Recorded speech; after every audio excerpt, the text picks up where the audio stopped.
Welcome to another episode of the Deeper the Know podcast. I have Maya Ratcliffe as my guest today. Super excited to get to know you, Maya. Welcome to the show. Thank you for having me. I really appreciate it. So, Maya, we were connected through Eric Van Horn, who's the Mhm. franchise guru. He's was one of our advisors super early on, and he's been great. What's your relationship with Eric? He's actually one of my advisors. So I realized about 5 months ago that you don't know what you don't know in franchising, and I needed some executive leadership, and I reached out, and it's been a beautiful partnership since. Awesome. How long ago was that you guys first About met? about 4 months ago is when I first reached out. So we've been working together now, December, January, February, and it's been really enjoyable. Hey, awesome. Are you also working with Jeff? I am, yeah. I meet with Jeff almost every day for about an hour. Hey, awesome. He's also great. That's been such a big help for me as well, finding people in the industry, regardless of the industry, whatever you're doing, there's always somebody that's been there, done that, that knows more than you. And Mhm. to bring them on rather than try to figure out yourself is definitely the way to go. So, Maya, can you give us, 2 or 3 minutes of your background? Um, yeah, Yeah, just yeah. absolutely. So my background is for the past 10 years prior to becoming a franchisor, I helped small businesses. I reorganized small to medium sized businesses, hiring, firing, new marketing, etc. And prior to that, I was a corporate banker for 10 years. And so I lived around the United States, and my business was born kind of by accident. Actually, it was a hobby that turned into people um, wanting to learn what I was doing. And so we were living on the Hawaiian Islands. I lived there for 9 years, which was an incredible experience, very different than the mainland. And so it was a lot of fun, and I learned a lot in corporate banking, and of course in my consulting business that has helped with franchising. But franchising is a whole beast of its own. Yeah. So, what is the name of the business, and what do you guys, what do you guys do, and where are you guys at in the franchising process? So the name of the business is Hawaii Fluid Art, and we launched a little less than 2 years ago. And we are an art studio, an interactive art studio where you can come and create beautiful art no matter your skill level. So we take care of people with all abilities and different abilities. All of our studios are ADA compliant. In the front of our studios is a beautiful little retail area where we feature local artists, artisans, jewelry makers, candle makers, etc. And the back is an active art studio where we offer many different art forms every hour on the hour. And you can book online, walk in, etc. And like I said, we launched to the public a little less than 2 years ago. We have 30 locations open. We'll have about 100 open by the end of this year. We have 55 in different stages of development. And so if we didn't sell another unit the whole year, we would be sitting at right at 80 units open. So it's been a lot of work and a lot of fun, and it's grown quickly. Yeah, that's Awesome. that's it in a nutshell. You mentioned, did you say ADA compliant, or what does Yeah. that So all of our studios, we work with people of all abilities. So all of our studios are wheelchair accessible mean? Okay, for all of our art forms. Yeah. awesome. And then you mentioned two sides of this. One is giving art classes every hour on the hour. Mhm. And then what was the other one? So It's in like, the front of our studios is a small retail gallery where we feature local artists, artisans, jewelry makers, etc. So it's a place for local artists to display their works, and it helps us because it fills our stores with beautiful art, but it also helps the artists because we call it good real estate and places for people to be able to hang their art and sell their art. why art? How did you get into this? This is the first time I've heard about this in the franchising space, which is awesome. So it was kind of on accident. I needed a hobby. I was very busy just working all the time and never taking any downtime. And I started going to art classes, like with a brush. And I was horrible at everything. I mean, truly horrible at all of it. And I would leave these art classes feeling worse about myself. And I was thinking, a hobby is supposed to be fun. It's supposed to be uplifting. It's supposed to make you feel good. And so I started playing with just different art forms that I could create something beautiful And then I started posting my works online, just on Facebook, like, look what I made. And then people started asking me to teach. So I set up a little studio in my detached 2-car garage. And in the first 6 months, I taught over 1,000 people. And right after that, honestly, my husband said, that's it. No more people come into the house. You have to get a retail space. So we opened our first store May 1st, 2021. Okay. Yeah. Awesome. That's super fun. So it was really born out of a hobby and a passion. Yeah. Well, yeah. And wanting to help other people. So my first students actually were people that had traumatic brain injuries. And I saw the joy that it brought to these individuals. And it just made me want to offer it to more people, because there's this feeling and this excitement that happens when somebody creates something truly beautiful. They feel good about themselves. And so it's not just about an art class, it's about the way they feel, the experience, the emotion, all of it. And that's what keeps people coming back over and over again. About 2 months ago, I suck at art, but a buddy of mine owns an art studio in Salt Lake City, and he invited me and my wife. He said, "This is a date night," and I'm like, "Whatever, I'll go," but like it's not going to be fun. I'm not going to enjoy it. And we got our little. I was checking if it was behind me. My kids moved the stuff. Anyway, I was going to show you my painting. Um, the guy's wife was kind of in the middle with her canvas on the easel, and there's maybe 15 of us. Yeah. And there was like cheese and wine, and it was a good time. And you're in an art studio, but I'm like, well, that's fun, but painting's not going to be fun. But what she did is just brush by brush. She's like, make this stroke, 3/4 of the way down, blah blah, and then like 5 minutes later, she's like turning it. And what? And then you just follow on step by step, and at the end of it, you're like, I just made an elephant in a bathtub with a rubber ducky on his head. And it was such a cool experience, an experience that I did not think I was capable of having. But with the right setting and the right guide, I was like, wow, that's cool. And we both took home our little mini canvas, and it was a great time. Tell me how you guys, I mean, somebody like me who just doesn't do art, how do you make it fun and entertaining and creative?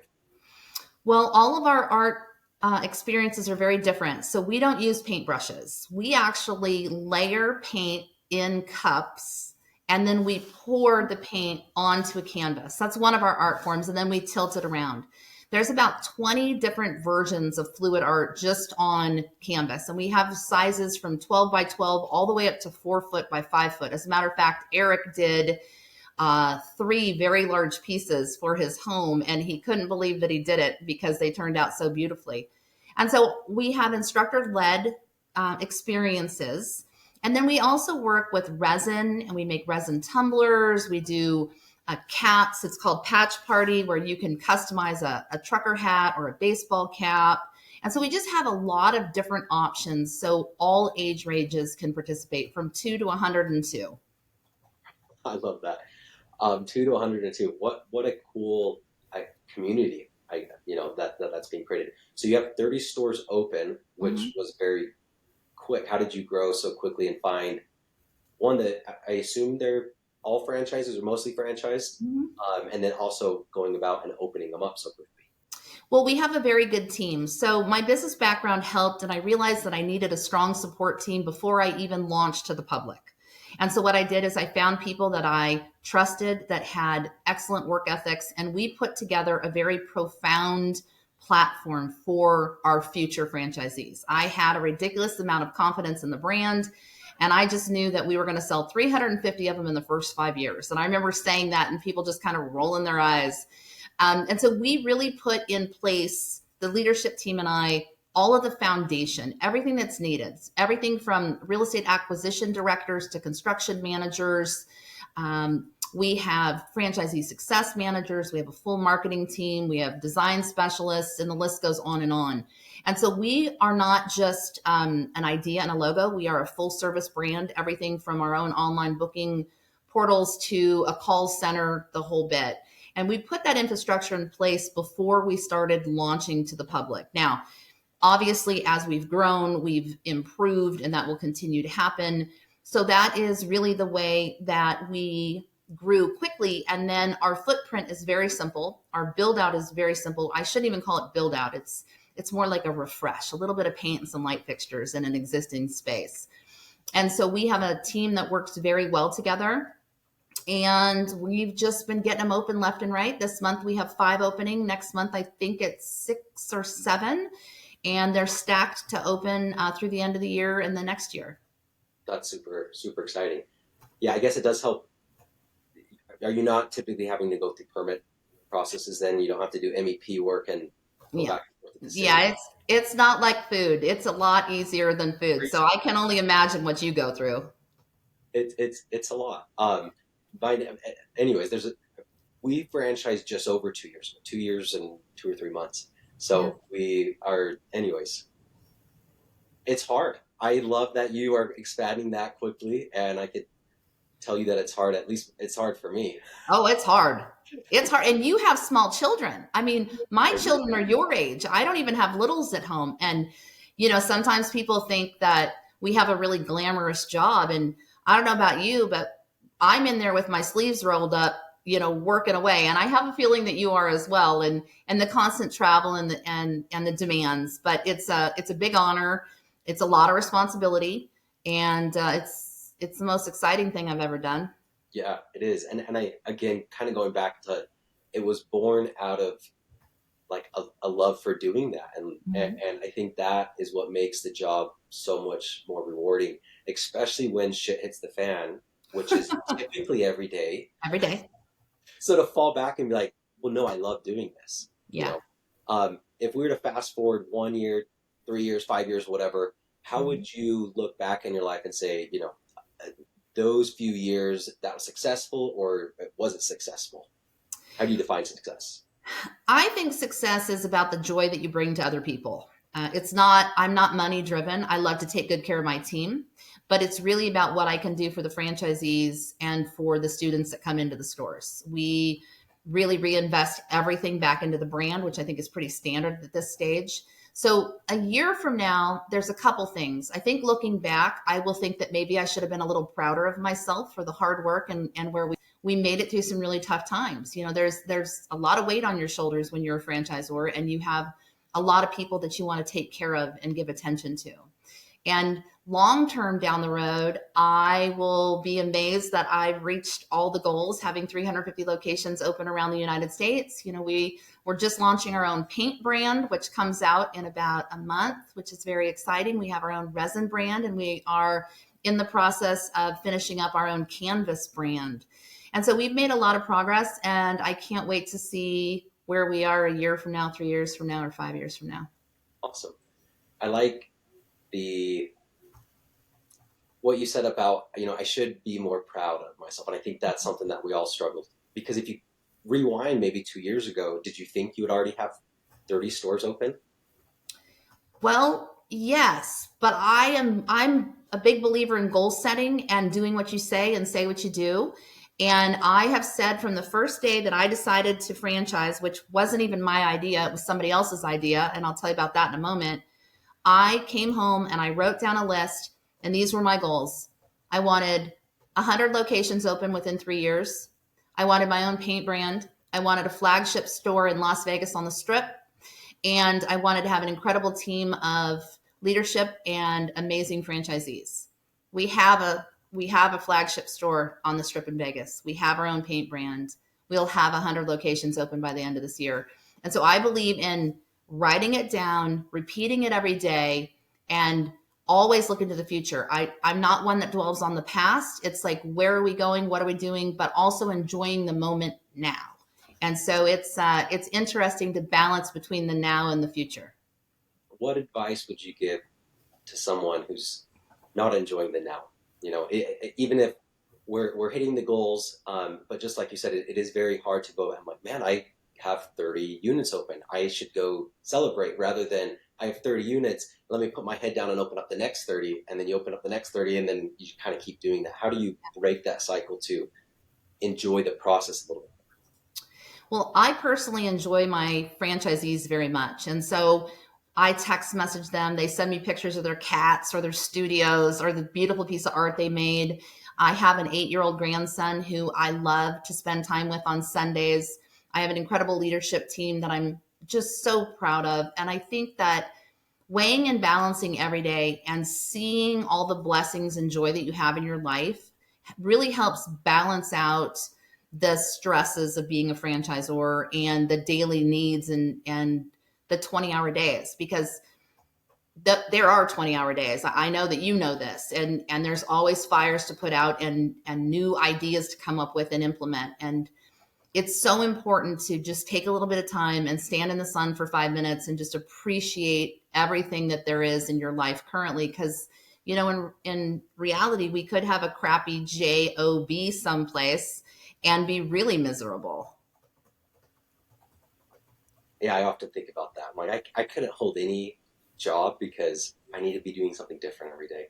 And I Mhm. want to work on different problems and be able to have that freedom. But with that freedom, it definitely is a lot more weight on your shoulders when you have X amount of employees that you have to make sure that payroll goes out and everything is coordinated.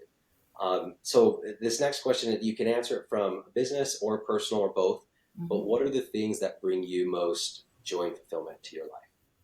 Well, personally, it is my relationships. For instance, my director of franchise expansion is an app. She's like a sister to me, and I get to spend most of my day with her every day, and that is a blessing.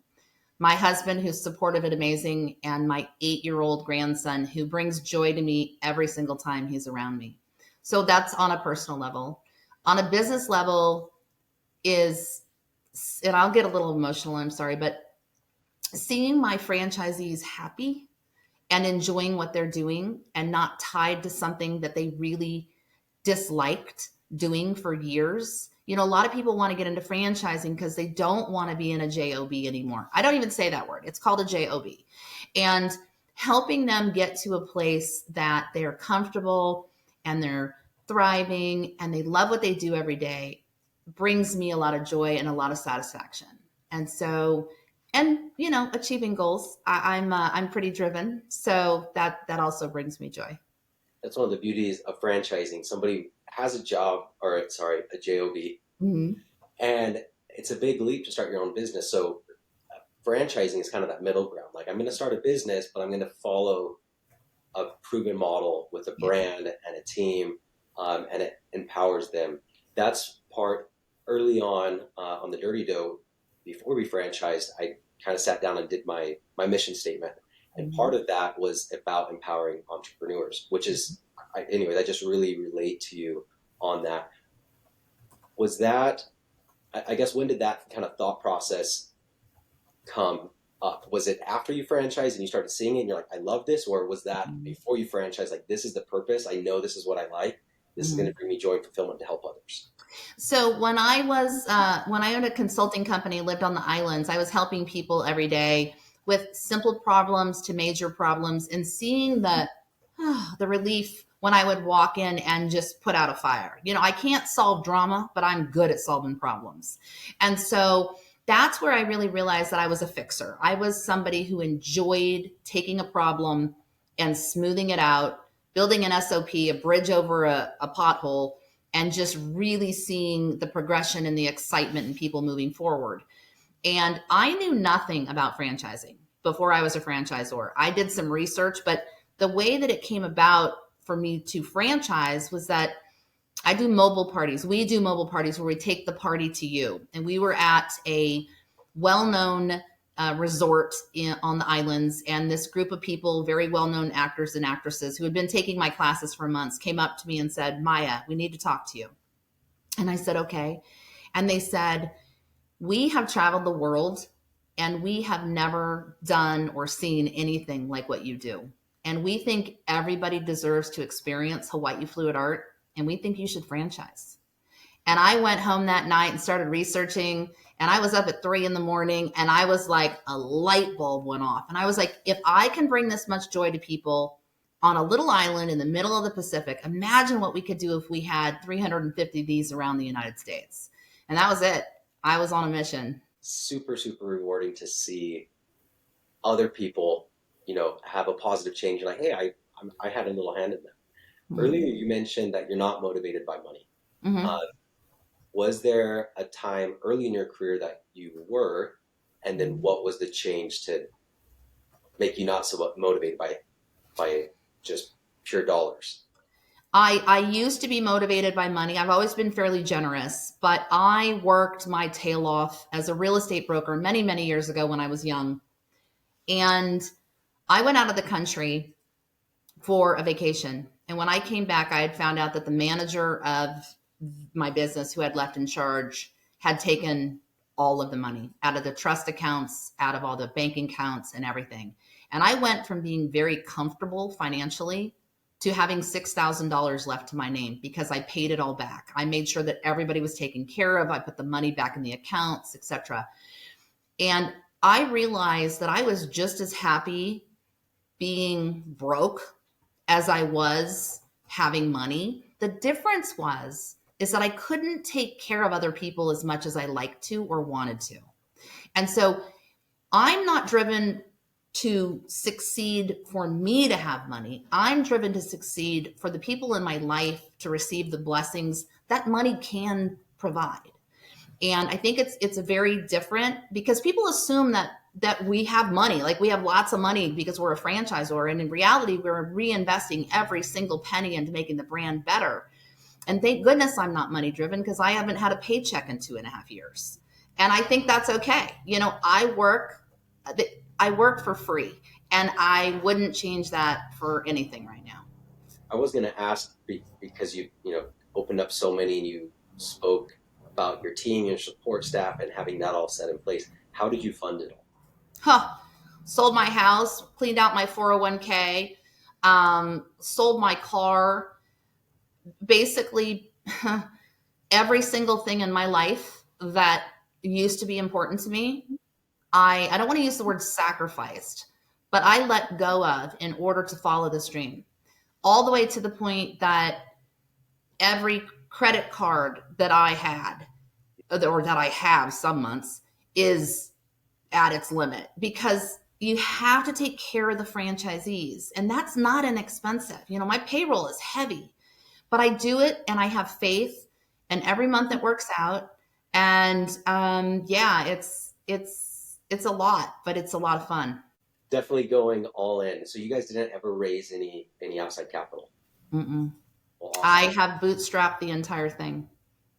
Well, congratulations on that success. Thank That's you. super cool. That's the American dream, like putting all the chips in and then watching it work out. Like you said, like it's so scary though. Anybody who hasn't done the entrepreneurship journey and you have a six-figure payroll or whatever the number is, and you're just like, how am I going to make this work in two Mm-hmm. weeks or Yes. next month or in Yes. 6 months? But it just does.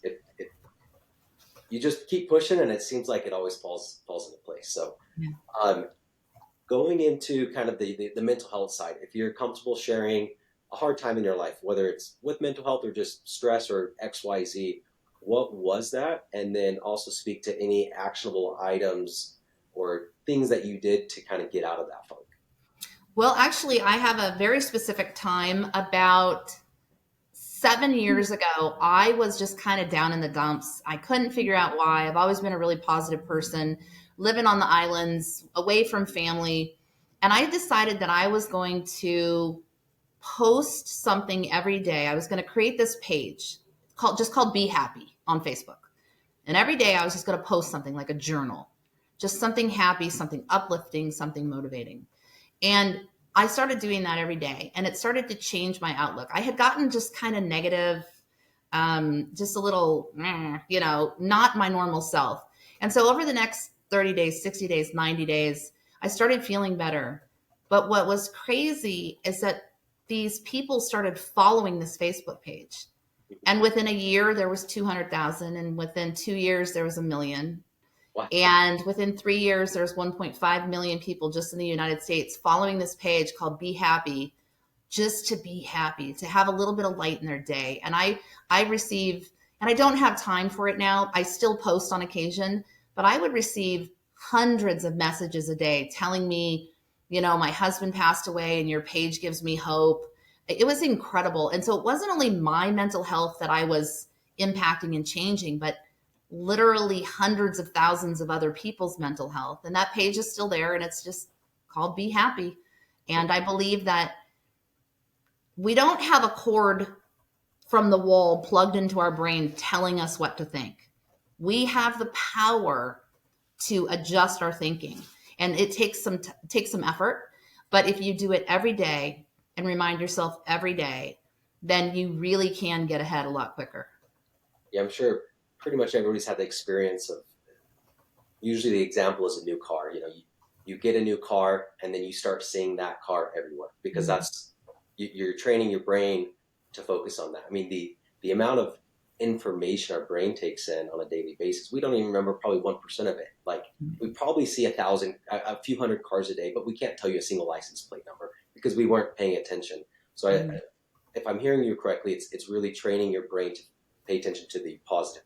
There's positive and there's negative in Mhm. every moment and every day. It's just, Yes. what are you paying attention to? Absolutely, 100%. If it's sunny outside and then all of a sudden it starts raining, I don't think, oh man, it's raining. I think the flowers are being watered. Now, Yeah. that might just be a little botch, but that's just how I train myself. And most days I accomplish always looking to the positive and seeing the world through probably some sunny glasses. And I'm okay with that. So I mean, it's hard to argue that that's not the better life to live Hmm. from a happiness standpoint or fulfillment standpoint, because everything does come down to perspective. Yep. You know, it's just, what do I think that this means for me? So, anyways, I appreciate you sharing that. And I'm also going to go follow that Facebook page. I love that it's something that I'm going to do for me. And then not only did you do it to get yourself out of that funk, but you helped other people. And while helping other people, you enhance yourself again, because obviously you get more joy and fulfillment seeing the impact is, so it's that upward spiral. Yeah. So anyways, that's super cool. Um, Going back then, and I'm sure I already know the answer to this question. Would you have traded that moment? Like, if you could rewind and say, I wasn't going to go into that funk, I would have never felt those, negative emotions or whatever. If you could have changed it, would you have? Why and why not? I wouldn't change anything in my life because it's gotten me where I am now. It has helped me have the relationships that I have now, the maturity level that I have now, the wisdom that I have now. Everything from losing all my money years and years ago to being a single parent with teenage boys that wasn't easy, to the franchisees now that are demanding. I wouldn't change any of it because it has helped create the person that I am today and the way that I lead and just everything about who I am. And so, no, I wouldn't change anything in my past. Good. And I think that's the right answer, if there is a right answer, because you can't, right? You can't change it, but again, it's perspective. Hmm. It's just, your perspective is that had to happen, and that's my perspective on life as well. Again, I mean, you can't change the past. Everything happened because it happened. Yeah. So there's just perspective. May as well learn from those mistakes. So now that you're not, posting as regularly to the Be Happy page, are there other activities that you are doing or habits that you do on a regular basis in order to stay proactive with, a positive mindset and mental health? Well, yeah, I try and motivate my team, my leadership team, and my franchisees. And now I post uplifting, fun things on our private group page. I spend time with my husband, who I adore. And the thing that brings me the most joy is absolutely my 8-year-old grandson, who is autistic. And everything to him is joy. Everything is amazing. Everything is beautiful. I'm the best grandma in the whole world. And he really uplifts me, motivates me, and just makes me want to be a better version of myself. And so I think that you can find something to motivate you and uplift you with everybody that you meet. It doesn't matter how small the interaction or how big the interaction, we can learn from every person that we come into contact with. Absolutely love it. If you if we fast forward, you've already hit your goal. You're at 350. Mhm. You have all the money in the world. How would your life be different? Um, I just started another franchise. I think once you're looped in and you have a team and you have this incredible journey that you've done and you've seen the difference that you've made in people's lives, can we ever get out of what we do now? No, I'm with you on that. Yeah. Rephrasing the question just a little bit. What about the day to day? Would your day to day change, or it would be doing the same, just a different brand? I would be doing the same thing. This brand, maybe another brand.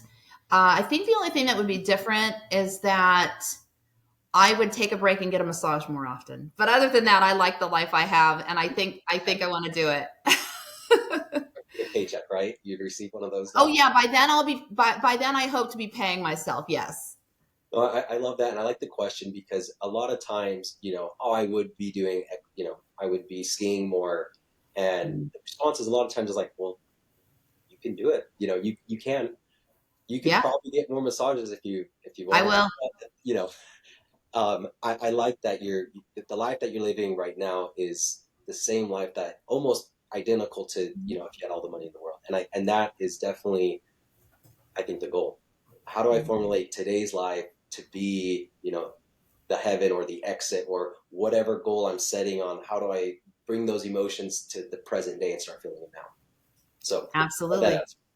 My last question for you is: what is the legacy that you want to leave behind? Well, what I would like to be able to do is have educational programs for people with autism. So I personally have Asperger's, and it was very hard for me in school to be in a classroom with noises and sounds and clicks and beeps. And I would like there to be an education program that really helps people with the same superpower that I have, autism, be able to function through the education system a little easier. And whether that be finding programs or educators or leaders that could help the school districts, etc.